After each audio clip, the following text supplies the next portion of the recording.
All right. तो चलिए शुरू करते हैं। Hello everyone, welcome to executive IAS. Today we are going to discuss lecture number 3 of IR lecture series. In previous lectures, we have already discussed about international relations, the determinants of international relations, the various objectives and principles of international relations, and in regards to our country, that is India, and evolution of international relation from period to period. All right. So with this, today we are talking about the India under Nehru. This is basically a IR policy and the various regards of IR post independence in our country, right? So as we all know that the Jawaharlal Nehru, right, he is known as a founding father of India's foreign policy. He is regarded as the main architect of India's foreign policy. All right, why? Because under the auspices of Indian National Congress, Jawaharlal Nehru, the first Prime Minister, he played a decisive and dynamic role in the evolution of India's foreign policy. Right?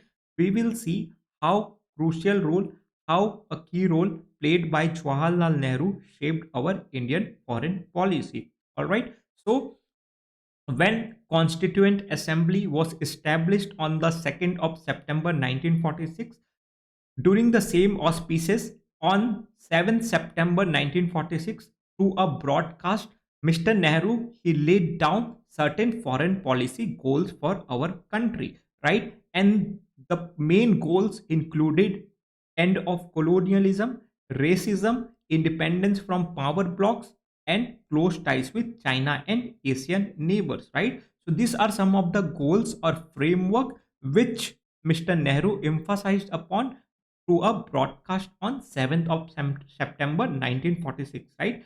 And the main goals were the end of colonialism, right? We were from very beginning again anti-colonialism, anti-imperialism, anti-racism, and we always taken a stance of away from power politics and close ties with the China and Asian neighborhoods, right? That is neighborhood first policy, right?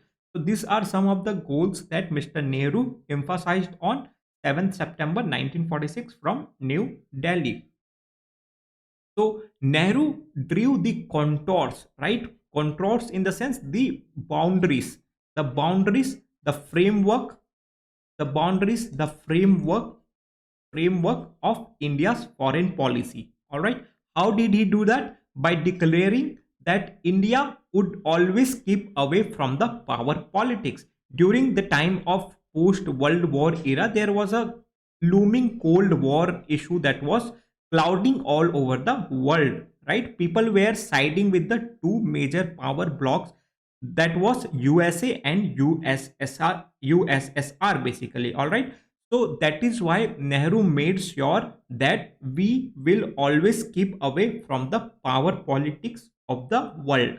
So he asserted that wherever freedom is menaced or justice threatened or where aggression takes place, we cannot be and shall not be neutral in that case.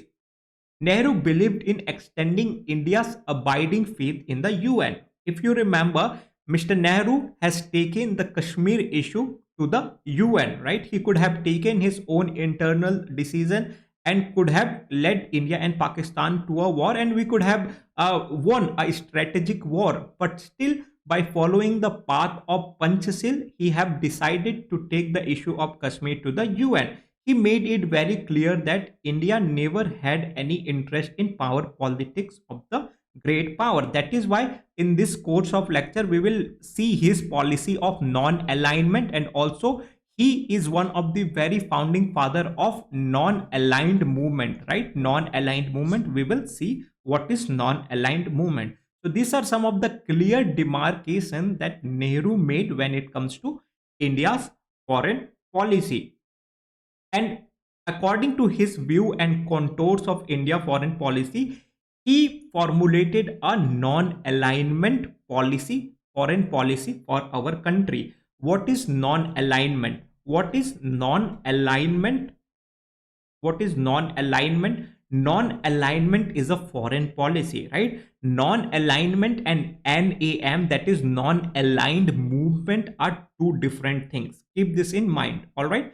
So what is non-alignment? Non-alignment is a foreign policy, right? But NAM is a global grouping, right? So non-alignment, what is non-alignment? It is a positive thought. Non-alignment क्या है?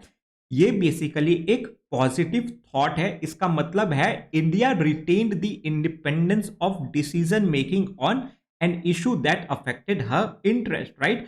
If we would have sided with the power blocks which is against non-alignment, right? What is the opposite of non-alignment? It is basically alignment, right? Alignment. What is alignment? Alignment basically means siding with one among the two major power blocks. Either we would have been sided with US or USSR, right? So if we would have been sided with either of the power block, we could have achieved our military security, economic benefits and etc. But we would have compromised on our sovereignty. हम अपने sovereignty को compromise कर देते. That is why honorable Prime Minister, that was Jawaharlal Nehru, he retained India's independence of decision making on an issue that affected our interest, right? And hence there was no a priori commitment to support one or the other nation involved in a crisis, right? So why Mr. Nehru thought to retain the independence of decision making? Because during the time of post independence, as we all might be aware, that India had our own set of challenges, right?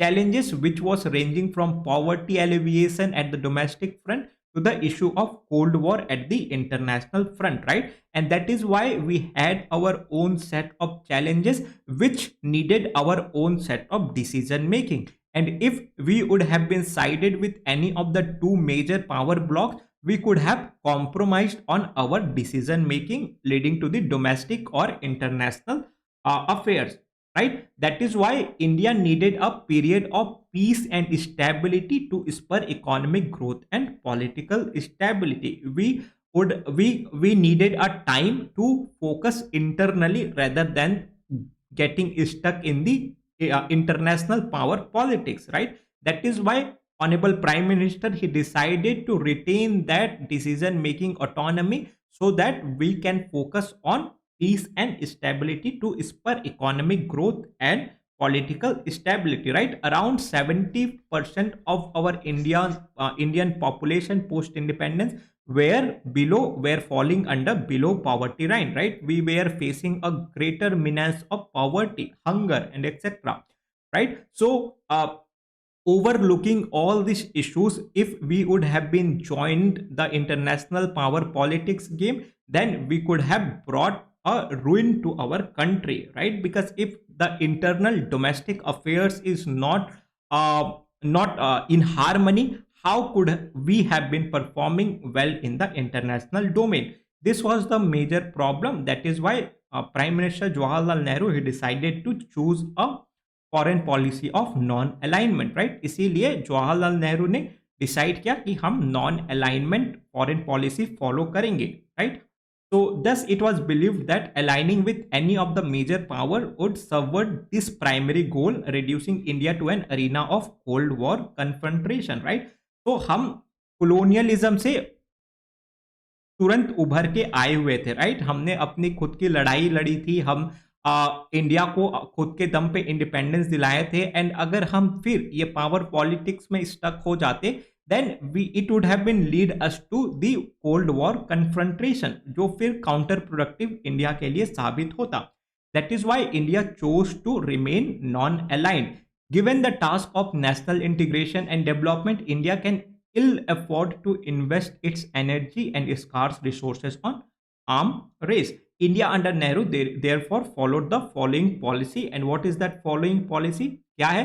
ये सब चीज को मद्देनजर रखते हुए India under the prime ministership of Nehru, we have followed a policy of Panchsheel, right? You all might be hearing about Panchashil in news or something like that, right? So what is this Panchashil, right? So Panchashil is a term which basically comes from ancient Buddhist scripture, right? So this is a set of five principles which used to five principles which used to govern the Buddhist behavior, the monk Buddhist behavior. All right.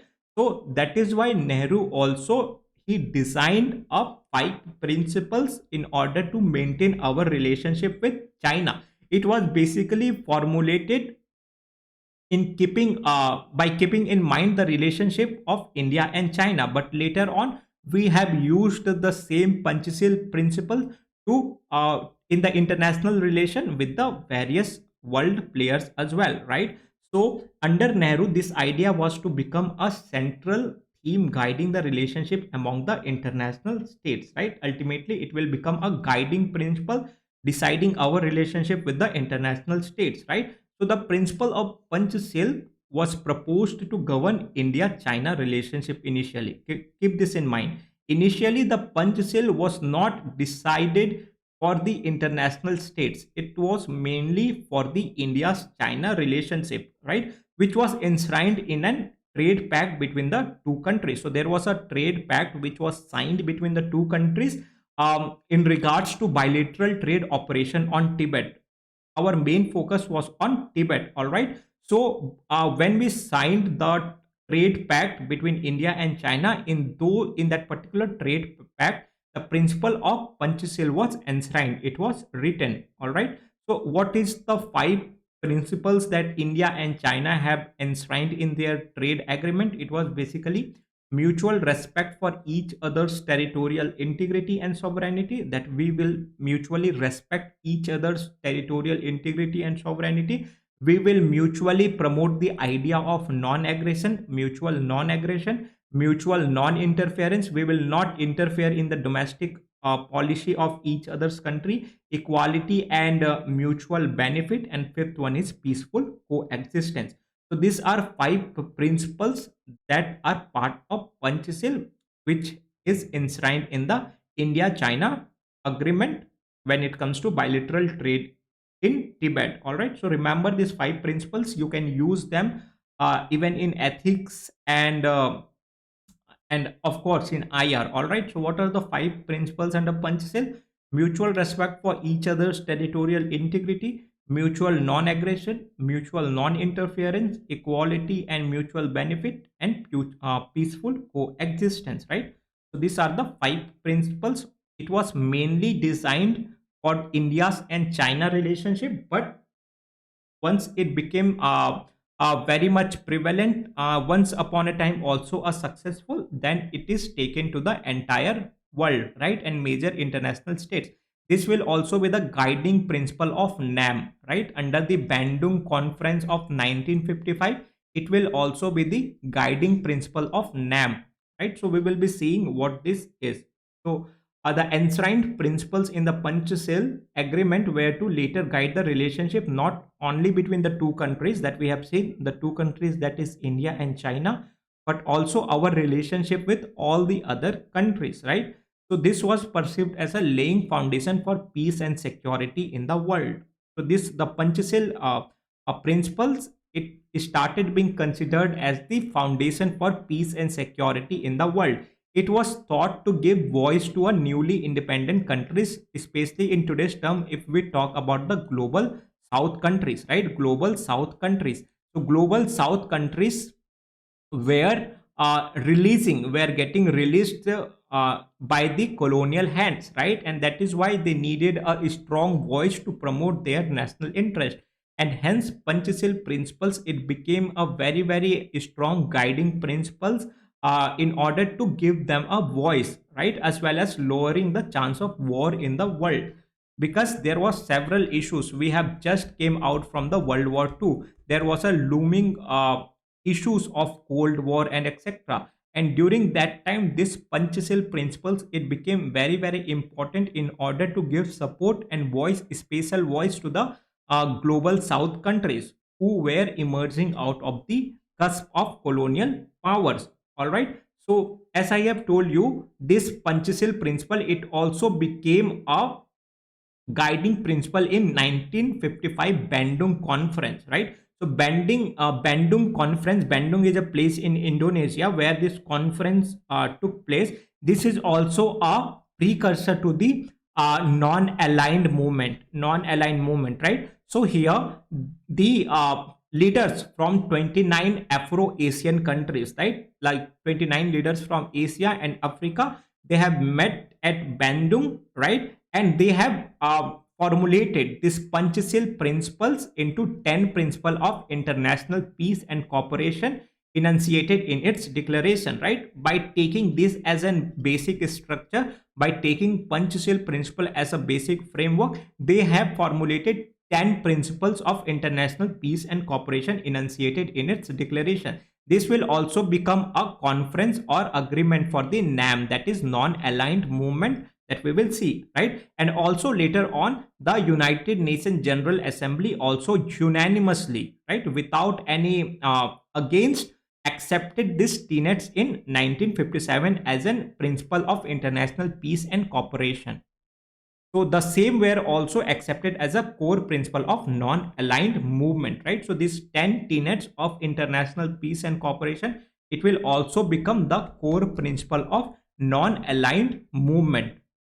So this is what is the significance of Panchashil. So this principle stand for non-use of force, right? ये basically non-use of force की idea को promote करते हैं, approach of tolerance, peaceful coexistence, and etc. And it allows all the nations to work towards peace and prosperity, cooperation, while maintaining their national identity. This is what is the aim of the Panchashil principles, which later on became the 10 tenets of international peace and cooperation, right? So it basically stands for non-use of force, approach of tolerance, and peaceful coexistence. These are some of the guiding principles, and the main aim of the 10 principles are to promote peace and prosperity in cooperation while maintaining their national identity. All right, so these are some of the important principle of Panchashil. Now from Panchashil comes non-aligned movement, right? From non-alignment comes the non-aligned movement.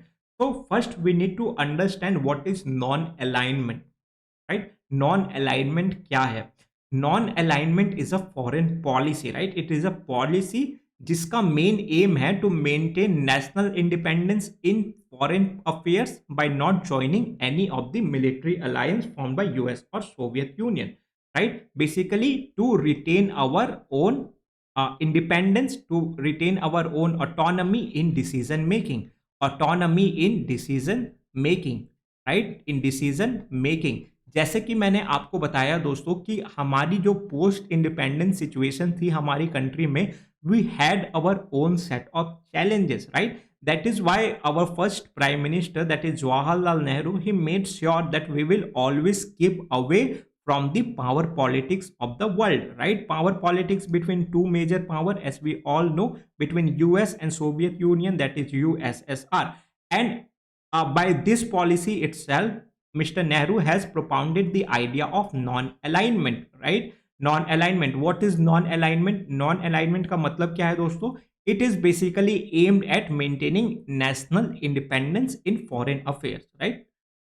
Through non-alignment, we will not align with any of the major bloc, and we will maintain our national autonomy, our national independence in the foreign affairs, right? So most of the time we tend to confuse non-alignment with neutrality or isolation, right? That if we are non-aligned, we are kind of keeping ourselves in isolation. But no, it is not true. Non-alignment is neither neutrality nor non-involvement nor isolationalism, right? Isolationalism. What is isolationalism? If you remember, we have talked about the iron curtain policy of US, that post US got independent, it decided a policy of iron curtain, right? Where they have geographically and strategically decided to keep away from the European powers and issues in Europe, right? That is the isolationism.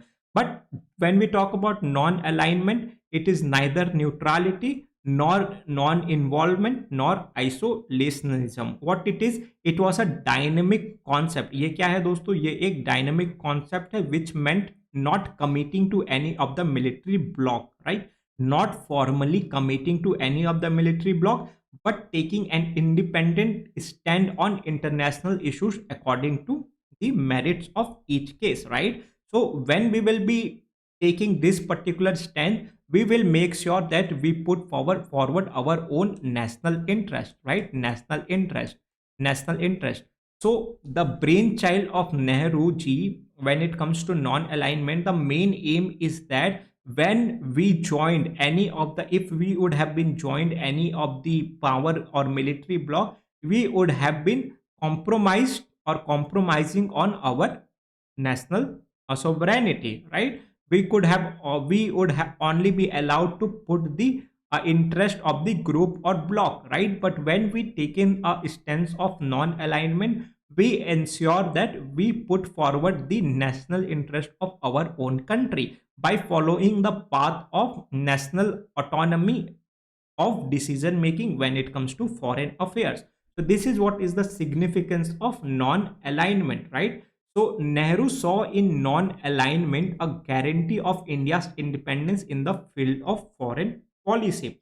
According to him, he says that joining any of the world blocs would mean only one thing, right? And what is that one thing? To give up your view about a particular question and adopt the other party's view on that particular question, right? So Nehru ji बोल रहे हैं दोस्तों, अगर हम कोई भी power block को join कर लेंगे, इट बेसिकली मीन्स दैट हमें अपनी व्यू है कोई भी पर्टिकुलर इशू उसे देना पड़ेगा, उसे हमें लेट गो करना पड़ेगा, राइट? एंड हमें उस पर्टिकुलर पावर ब्लॉक की पॉलिसी को, उनके व्यू को अडॉप्ट करना पड़ेगा, right? We will always have to please them, we will always have to gain their favour, alright? So this is what was the belief of Nehru ji, right? So that is why India played a very important role in establishing non-aligned movement, right? We had our own set of challenges and we needed our own set of views and policy to fight our own set of issues. That is why India, and under the aegis of Jawaharlal Nehru, it was firmly believed that if India would have been joined any of the power blocks, we would have been we would have to let go our own particular national interest, right? That is why Nehru ji made sure that we forage our own non-aligned movement where we will be keeping away from the power politics. So there are 5 leaders, as you can see in the pictures, naming Jawaharlal Nehru from India, Gamal Abdel Nasser of Egypt, right? Sukarno from Indonesia, Kwame Nkrumah from Ghana, and Tito, right? The famous Tito from Yugoslavia. These 5 leaders came same in the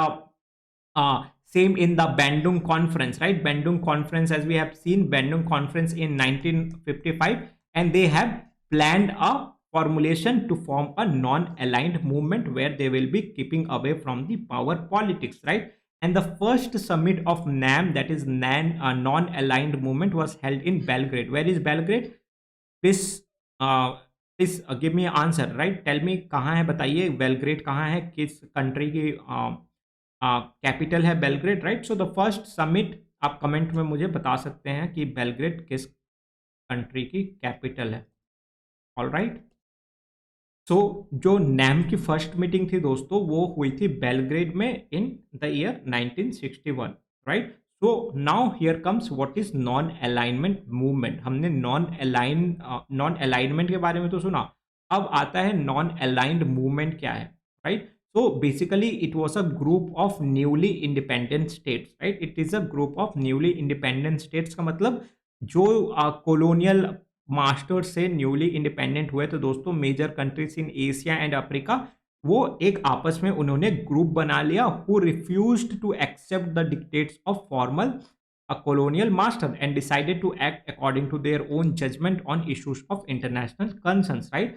So the countries who got independent from the colonial masters, right, they decided to form a group and they have refused to accept the dictates and orders of the former colonial masters, right? So if we will look closely of the power politics or power block, there was a USA on one side and on the other side USSR, right? So USA was basically was a group of allies, right? UK and all the major colonial masters. So if we would have been sided with any of the two major powers, we would have to follow the dictates of any one of them, right? So what would be the difference in gaining independence, right? Because again, we will be falling under the trap of the power politics, right? We would have to follow the dictates which is issued by the major political or military bloc powers, right? So that is why the countries who got independence from the colonial master, they have decided to come together, right? Mainly these five leaders or five countries, that is India, Egypt, Indonesia, Ghana and the Yugoslavia, right? These all five founding countries, they have come together to form a NAM, that is non-aligned movement, in order to ensure that they are keeping away from the major power politics and the dictates of the colonial masters, right? And they have their own judgment on issues of international concerns, right? So why NAM was crucial for India, right? Why NAM was important for India? Many of the time, the critics, they raise a issue over NAM, right? They say that if India would have not been part of NAM, then India would have been in better position, right? Some consider NAM as very idealistic, too idealistic in realist politics, right? In realist international politics. But why, during the time it was formulated, what was the importance and how crucial NAM was for our country, right? So NAM was crucial for our country for two reasons, right? Mainly for two reasons. What are those two reasons? जो पहला reason है दोस्तों, NAM allowed India to take independent international decision, right? This is the first reason, based on the merit which served our own interest, right? So it allowed India to take independent international decision. And second, it enabled India to balance the two superpowers, right? Neither of the superpowers could pressurize India or take her for granted, right? So these are the two important crucial uh, aspects which the NAM was crucial for our country, right? Why? What are the uh, two reasons? The first one is basically the NAM allowed India to take the independence international decisions, and second one, it enables India to balance the two superpowers, that is USA and USSR, right? So the NAM basically reflected the ideology. What is the basic ideology of NAM? So NAM basically reflected on the ideology that sovereign state, no matter how big or small, can pursue an independent foreign policy, right? So this is the basic principle or ideology of NAM, that the sovereign state, if they are sovereign, no matter how big or small they are, they can pursue an independent foreign policy, right? So the movement was also a recognition to the need of democratizing international institutions, right? So mainly the major international institutions like UN, World Trade Organization, they were mainly controlled by the major powers, right? So NAM also propagated the policy of democratization of international institutions, right? And also to give them a greater share in the international bodies like UN, WTO, and World Bank, and also the few other institutions. So recently, there was a L69 groups, right? L69 groups, of which India is also a leading player. India is also a leading a player in L69 groups, and their main agenda is to promote the idea of reform in the UNSC, that is United Nations UNSC, United Nations Security Council, right? So the precursor to this L69 group can be traced during the time of NAM, right? How vocally they are seeking reforms in these international institutions in order to make them more representative, more inclusive, right? So these were the major aims of the non-aligned movement, right? They always promoted the idea that a sovereign state if state is sovereign, no matter how small or big they are, they can pursue their independent foreign policy, right? So the first idea we can say is that independent foreign policy, and second one is the democratization of international institutions, right? International institution, to give them a greater share of international bodies like UN and WTO and World Bank and etc. All right. So uh, despite many hurdles in our history, right? Despite many hurdles in our history,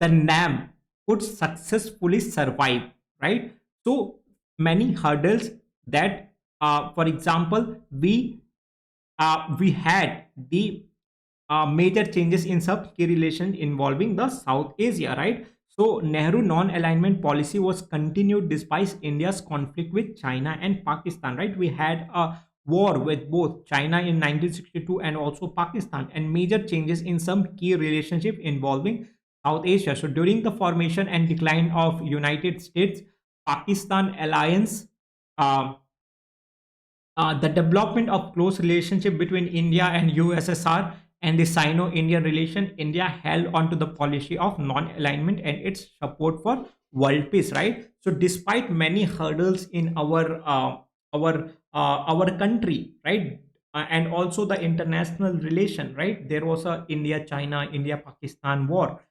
India and China and India and Pakistan के साथ war हुआ. There was a declining United States and Pakistan alliance, and simultaneously our India alliance with USSR got enhanced, right? There was a Sino-Indian relation.